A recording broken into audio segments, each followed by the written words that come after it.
তোমাদের কিছু প্রশ্নের উত্তর দিতে এলাম। প্রথম কথা বলবো, আমি সোশ্যাল মিডিয়াতে কাজ করতে এসেছি। তো একজন আমাকে বলল যে কুল বেচে খাই। অ্যাকচুয়ালি সত্যি কি আমি কুল বেচি? যারা সিনেমা করে তারা তো অনেক কিছু অভিনয় করে, সত্যি কি করে? তারপরে আবার একটা কথা বলবো, আমি যে রূপেই তোমাদের সামনে প্রেজেন্ট করি সেটা কিন্তু আমি কাজ মনে করে করি। আমি যে ড্রেসটা পরেছি হয়তো তোমাকে খারাপ লাগতে পারে, কিন্তু পাবলিক পেজে যখন কাজ করতে এসেছি তখন আরেকজনের তো ভালো লাগতে পারে।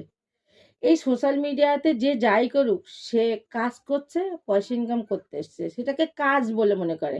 ফেসবুকের কাজ করে, পয়সা ইনকাম করে।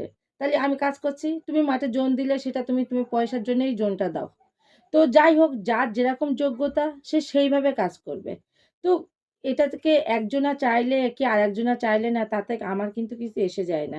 তবে যাই হোক, আমি একটাই কথা তোমাদেরকে বলবো, বাজে কমেন্ট করার আগে না বা ৫ বার ভাববে। আমি বারবার বলছি, এটা আমার কাজ। আমি যে রূপেই প্রেজেন্ট করি, আমি কাজ হিসাবে করি। এখানে কিন্তু আমি মজা করতে আসিনি।